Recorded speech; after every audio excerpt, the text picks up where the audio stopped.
Hi friends, welcome to my channel. இப்போ கத்திரிக்காய் சம்பல் சூப்பராக ரெடி ஆயிடுச்சு. காரசாரமாக மேலே கொஞ்சம் அப்படியே கருவேப்பிலை போட்டுக்கலாம். என்ன செய்ய போறீங்க இன்னைக்கு? கத்திரிக்காய் சம்பலா? கத்திரிக்காய் சம்பல் பண்ணுறதுக்கு எண்ணெய் விட்டுருக்காங்க, கடலெண்ணெய். எண்ணெய் காஞ்சிச்சு, கடுகு போடுறீங்களா? எண்ணெய் காஞ்சிச்சு, கடுகு போடுறாங்க. உளுத்தம்பருப்பு ஒரு ஸ்பூன் போல், ஜீரகம் கொஞ்சம் போல் போட்டாச்சு. அரை ஸ்பூன் போட்டிங்களா? கத்திரிக்காய் சம்பலுக்கு தாளிப்பு ரெடி ஆயிடுச்சு. அடுத்து என்ன பண்ணணும்? அவ்வளோதானே? வெங்காயம் தக்காளிலாம் வேணாமா? சரி, வெறும் கடுகு உளுத்தம்பருப்பு கொஞ்சம், ஒரு அரை ஸ்பூன் 1/4 ஸ்பூன் ஜீரகம், சின்ன ஜீரகம் போட்டு தாளிச்சிருக்காங்க. டைரக்டாக கத்திரிக்காயை போட்டு வதக்கணுமா? எப்படி இருக்குன்ட்டு பார்க்கலாம். கத்திரிக்காய் சம்பல். சம்பாவோ சம்பளம் என்னமோ. கடுகு உளுத்தம்பருப்பு பொரிஞ்சிடுச்சு. கருவேப்பிலை போட்டுக்கலாம். கருவேப்பிலை போட்டோன்னா கத்திரிக்காய் போடுறாங்க.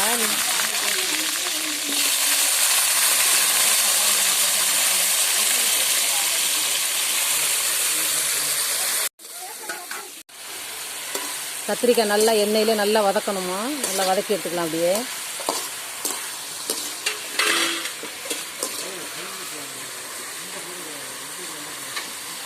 நல்லா கொஞ்சம் பெரிய பீஸாக தான் போடணும், இல்லைன்னா குழஞ்சிரும். இப்போ அடுத்து என்ன போடுறீங்க? மஞ்சள் தூள் போடுறாங்க, ஒரு 1/4 ஸ்பூன் போல். அடுத்தது மிளகாத்தூள், வெறும் மிளகாத்தூள். வெறும் மிளகாத்தூள் ஒரு 2 ஸ்பூன் போல் போடுறாங்க. 2 அல்லது 3 ஸ்பூன் போட்டிருக்காங்க. அரை கிலோ கத்திரிக்காய் இருக்கும்ல. எல்லாத்தையும் சேர்த்து நல்லா எண்ணெயிலே நல்லா பெரட்டி விட்டுக்கலாம். தேவையான அளவு உப்பு போடுறாங்க, கல் உப்பு தான் போடுறாங்க. இப்போ புளி திக்காக கரைச்சி வச்சுருக்க புளியை ஊற்றிக்கிட்டு இருக்காங்க. ஒரு லெமன் சைஸ் போட்டால் போதுமா? எலுமிச்சம்பழம் ஒரு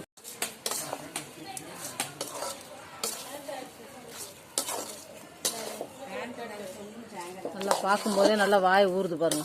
நல்லா சாம்பார் சாதம், தயிர் சாதம், ரசம் சாதம் எல்லாத்துக்குமே சூப்பராக இருக்கும். நல்லா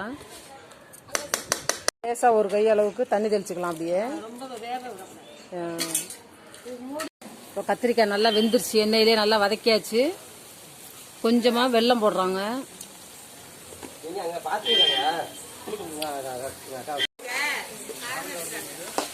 வெல்லம் போட்டுட்டு நல்லா அப்படியே பரட்டி விட்டுறலாம்.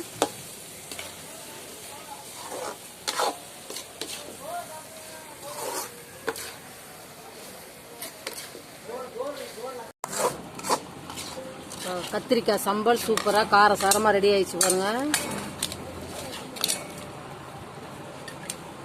சிம்பிளாகவும் இருக்குது, அதே சமயத்தில் டேஸ்டாகவும் இருக்கும், நல்லா வித்தியாசமாக.